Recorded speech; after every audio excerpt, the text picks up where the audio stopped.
Welcome to the Confident Retirement Podcast. Is doing the most important things alone a good idea? How comfy are you with your choices when it comes to life's biggest decisions? What is real peace of mind with financial confidence, and how can you get it? Kris Flammang and Picchi are the founders of LPF Advisors in Sarasota, Florida. On the show, they bring together the best and brightest minds to share with you how to have a more confident financial picture. They empower listeners with simple, common sense and financial wisdom. And now, here are your hosts from LPF Advisors. I want to welcome everyone to the Confident Retirement Podcast brought to you by LPF Advisors. I'm your host, Kris Flammang, and today I have the distinct honor of welcoming George Bischof to the show. His practice, based in New York and Connecticut, helps individuals and families prepare estate plans and their eventual administration. He delivers a level of service and attention rarely available with the big firms. George is a Yale graduate and holds an LLM in taxation through the New York School of Law. George, thanks for being here and welcome to the show. Great. Well, thank you for having me. It's good to be here.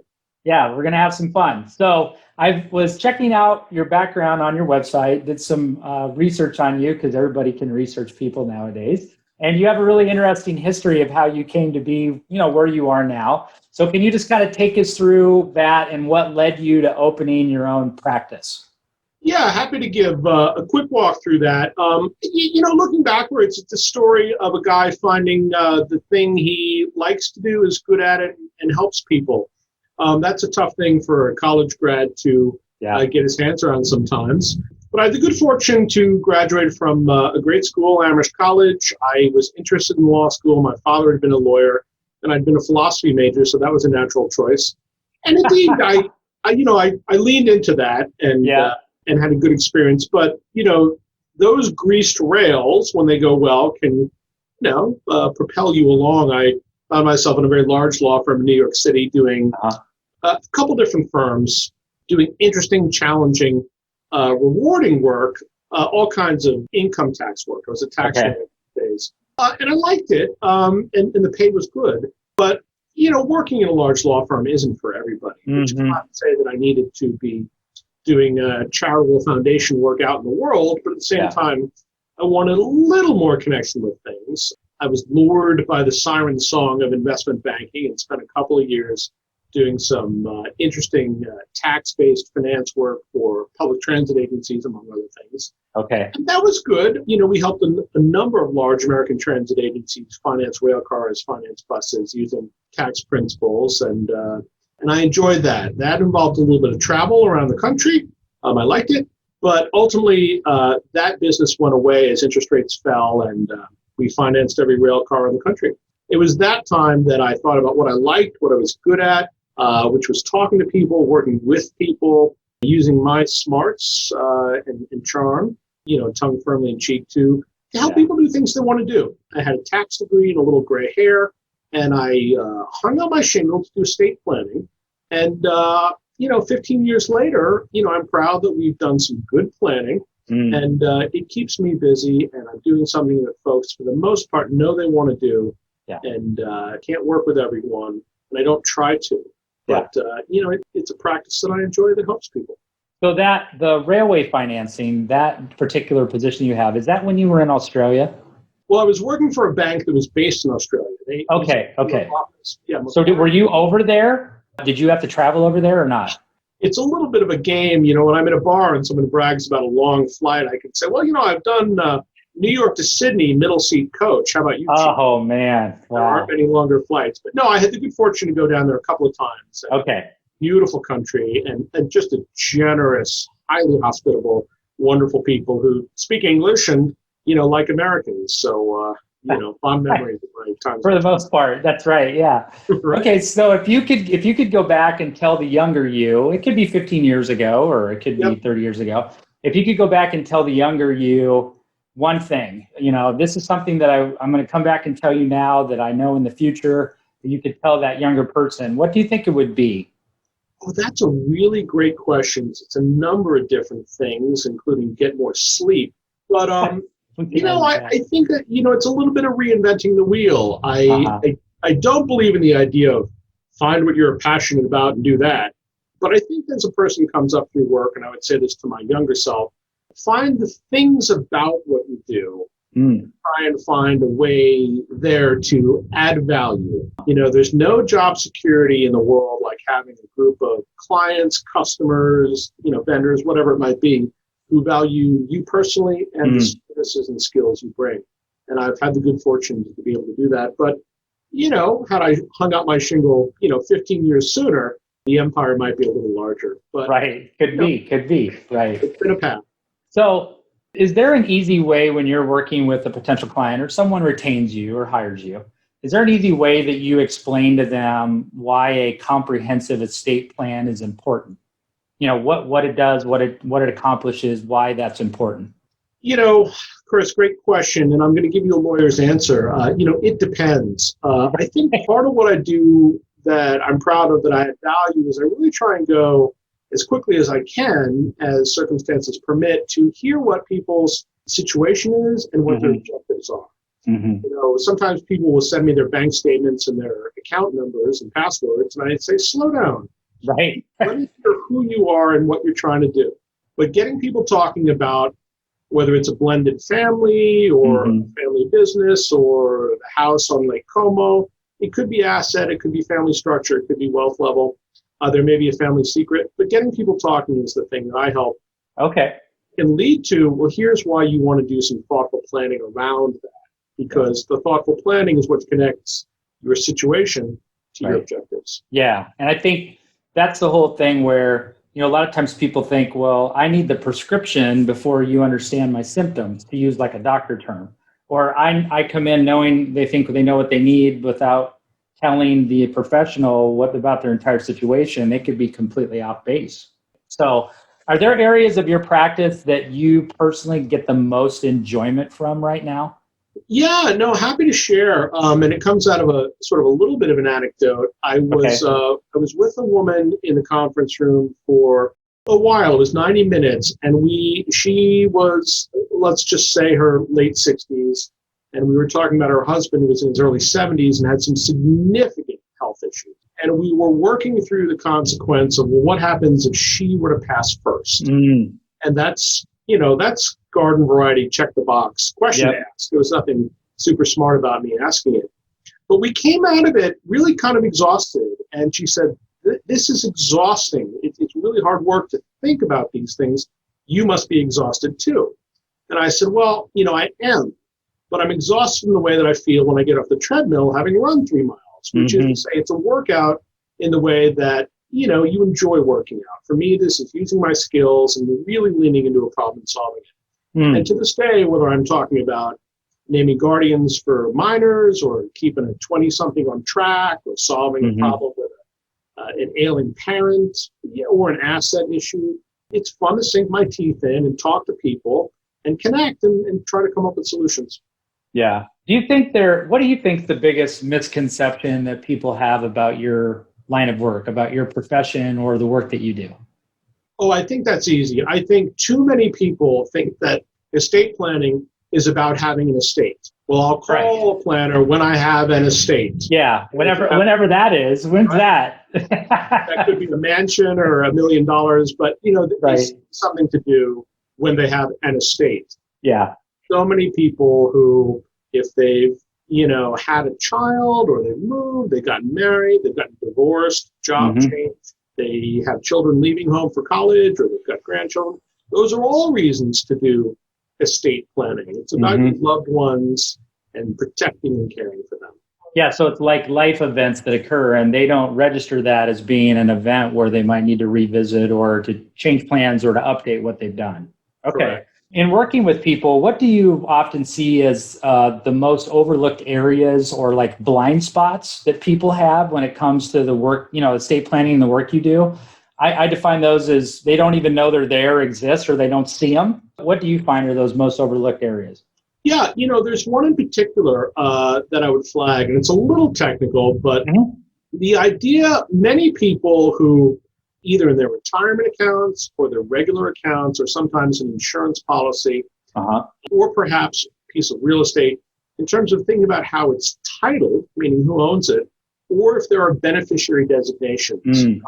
A will typically does not override that. So, in your $1 million savings account, say, pay on death to my tallest child. Yeah. You really want to split your empire 3 ways. You need to take that account designation into account.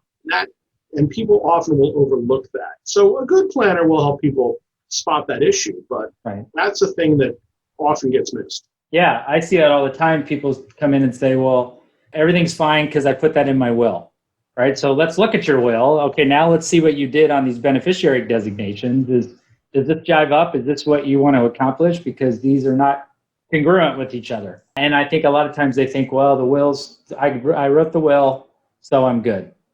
A number of traps for the unwary in that kind of sort of beneficiary designation plan. Yeah. And along those same lines, George, when you sit down with somebody for the first time, what are you finding often is like their biggest fear or a concern, or what are they most afraid of? I would say it's less a fear element, although that's always one of the flavors and factors. I will share with you that most people don't schedule time to either Zoom or come into the conference room until they've checked a couple of other boxes. Right. They don't come in to talk about choosing a color to paint their house if the house is on fire. Right. But most of the people I speak to have a sense of, it's time that I got to this. I want to work with someone to get it done. Right. So I will often joke that I'm as much a process manager as I am a draftsman. And so I do hear a lot of people saying, the classic, case, we meant to do this when the first kid came. And we didn't. Now that we've had the second, we don't want to fall into that trap again. Yeah. And that's fair. I try very hard to accept that, not to forgive myself too quickly for my shortcomings, but that we're all human. And I try to meet my clients as they are and to encourage them and guide them, but not to be a scold. So one of the jokes I use is when people say, we've been meaning to do this forever. And I say, well, don't beat yourself up about it. Many people don't have a will, but let's get this done. Yeah, and I think, in our practice, we talk about what we call wealth oversight, which is, yes, I'm going to give you the advice. Yes, I'm going to guide you on what we're going to do, but that also needs to include the implementation of what we'd agreed on. So just like when you create a trust and you don't fund it, if we agree we're going to do all this stuff and then we don't implement it and follow through, we really look at that as our role to help them do that. Because as you and I both know, a lot of times when people are left to their own devices, they're not sure what to do, then they just stick with the status quo, which is I just won't act, right? That's exactly the case. Well stated. Yeah. So let's shift gears a little bit. I'm curious if you could give me maybe a first memory or experience that you had with money. So maybe it's a job you had when you were young or something that happened in your adolescence. It could be a positive thing or a negative, but like a first memory that you have of money. Wow. Happy to share on that. It's what an instructive question. I had a paper route as a boy when I was in 6th grade. All right. Delivering the Denver Post. It was an afternoon paper. Okay. From school, and I think the punchline is this: that if you delivered all the papers and collected from every single of your 82 customers, you'd make a mountain of money. But the way the business ran was it was on the paperboy to do the collecting after he bought the papers and have a 100% collection rate. So, it's good money. There was a bit of the more you hustle, the sooner you'll be done with your route and can get on to riding your bike and basketball. So that was a good money lesson. That job seemed to have gone away a bit, but it's not that different from waiting tables, perhaps, where, a little hustle can translate into the bottom line. I think it would be great for every young person to work in a restaurant at some point, just to get that experience and understand that whole thing with, not the stress necessarily, but just all the facets of that go in with that customer service and managing, multiple things going on. I spent some time working in the restaurant business too, and it was invaluable. I mean, one, I figured out I didn't want to go into management in that, and I wanted to do something else. But secondly, there was a lot of lessons that I learned from that. Okay, so are there any experiences that you've had either personally or maybe in your business that have made you keenly aware of the positive or the negative impact of wealth? So what I mean by that is, money isn't a negative or a positive thing in itself. It's just a tool, right? So, but have you had any experiences personally or in business where you've been really made aware of that? Interesting. I don't like to talk out of school about clients, but I think in universal generalizations here, I've known some people socially coming up through the world where in some cases they had close friends who were connected to very large sums. And some folks really leveraged that to do some significant, interesting charitable work. And others really kind of got a little bottled up by it. And not so much of being profligate or wasteful, but more sort of, it was a funny thing where they just, I think, thought too much about it. Yeah. And it's interesting how that can be one of the downsides. But, both socially and in my professional life, I've seen people squander a lot of money. But the other side of that, too, is I've had a lot of people come in, and I'm speaking in stereotypes, for which I apologize, but, the high school nutritionist and the guy who sort of, has a small business can accumulate substantial wealth. And, if you're patient and save and, pay attention to making more than you spend. Right. Right? Yeah, that's the whole concept of the millionaire next door. Yeah, precisely right. Precisely right. The people, right. Yeah. So then let's look at that from an estate planning standpoint. So positive or negative effects that you see, of wealth being involved when families are going through life events. So, frustration, fighting, bad feelings in estate administration when plans weren't made. Have you seen either positive or negative effects of that stuff? Well, certainly. And, there's 1,000 stories here, right? What's the one piece of advice that we could give people that how is this avoidable, or how can we, mitigate the negative effects of that by not, is it just plan ahead? Is that the answer, or what do you feel like? It's a little bit of eat 3 small balanced meals a day, get regular exercise, and 8 hours of sleep. Communication and planning will get you to the 1 yard line every time. I'll share an anecdote. I was with a couple in their home, and they had 2 daughters. One, I think, was married at 21, well married, and the other was a young maid at 19, and there was much love. And I'm speaking to the mother and the father, and we were talking about laying some plans down. There was a desire, as many people do, to have that money stay with the 2 daughters and not necessarily go sideways to the husbands. Yeah. And the father was very keen to make sure that would happen. And the mother said, oh, not to worry. They love each other. They've always gotten along. We can expect that everything will be great. And the father slammed his fist down on the table and he said, wife, each of our daughters will be like a wolf for her own children. Yeah. And I thought, that's exactly right. Each of those girls is going to look to her own mother and remember her model and be a zealous advocate for her children.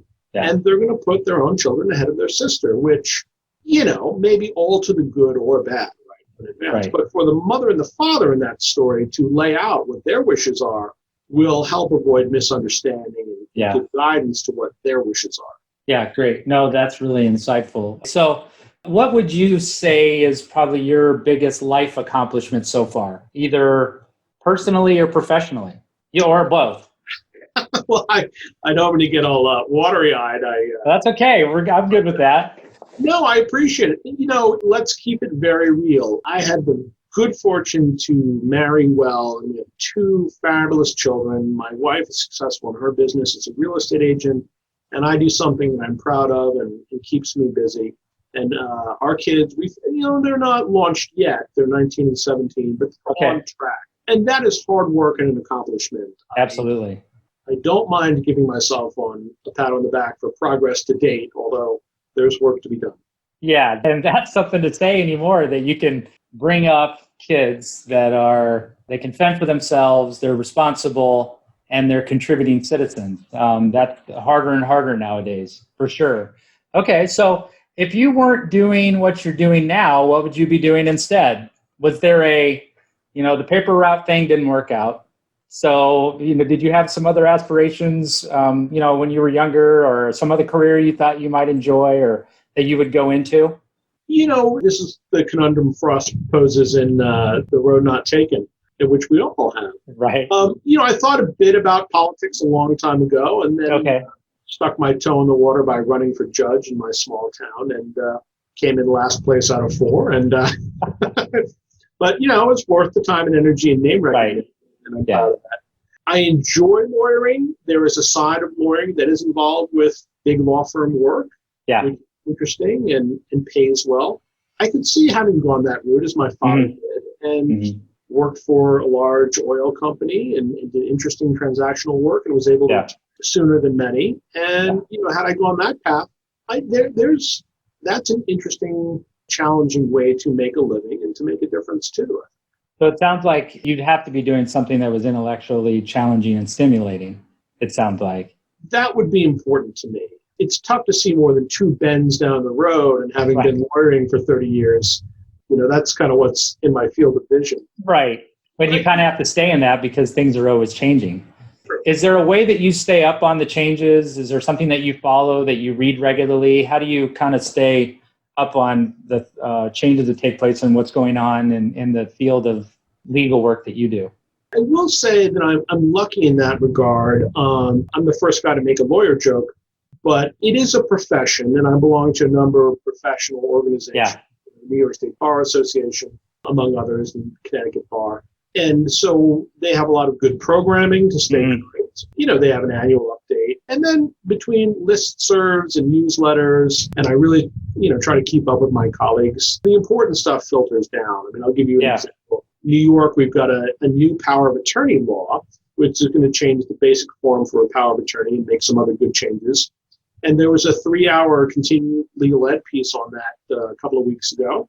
So I jumped right on that. It was really informative, and I learned a lot, not just about the substance of the law, but what to look out for and when that's going to become effective. So I feel like I'm ready to bring that good news to my clients and speak with expertise on a recent development. Okay. So what's a unique or interesting fact about you, George, that very few people know? I am deathly afraid of heights. I would not go up on a ladder to get insulin from my mother. Not a tall ladder. Yeah. And I worked at McDonald's back in the day. Was that drive-through or was it counter or both? It was both in a suburb of Chicago, Libertyville, and I worked there in my high school years. And I'd had the paper route before that, but it was my first job, punching in, wearing a uniform, being on time, taking orders from the manager. Yeah. And I can't speak to how it is today. I eat there occasionally, but at that time in the 80s, just a phenomenal first job. Not everyone knows that. So I'm curious with heights, is it like if you look out a window but you're inside, is that uncomfortable, or you'd have to be standing outside of the window to get anxious? Yeah, no, interesting. It's not so much being on high floors. Okay. I have a reasonably high degree of confidence the building's not going to collapse. Right. If I lose my footing on a ladder or walking on, being outside on a bridge, some of these things you see of folks, sort of doing the grand tour of Southeast Asia and these rope walkways along the side of a cliff, not my cup of tea. Yeah, not going to do it. Right. Okay.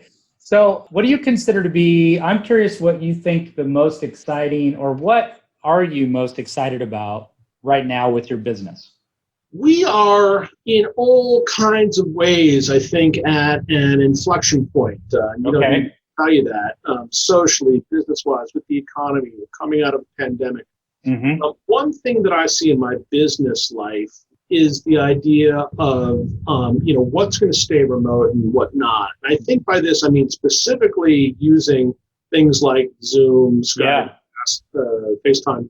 I don't think that will continue in the world of signing wills, but I think for consultations and check-ins, the degree to which everyone came along so quickly in terms of getting on a Zoom call to talk, you're a lawyer, is all to the good. And I don't think we're going to see a return to the idea that, well, I want to go speak to the lawyer about planning, but we can't get a babysitter. How do we get to Midtown? That's a good increase in my availability and communication. Yeah, that's a good thing. Well, and remember Zoom, before all the pandemic, Zoom was when people heard that, there was a reference to the Nissan car, right? Like Nissan, they have the Zoom. So now that changed quickly. Now everyone knows what Zoom is and they're a meeting. And I think, telemedicine, certainly what I do, this comfort level with virtual meetings and doing things remote, got fast forwarded 5 to 7 to 10 years, all these people that were reluctant, they didn't have an option. And so that's what they had to do. Now, on the flip side of that, what do you think is your biggest challenge in your business right now? So biggest challenge to you or to your business?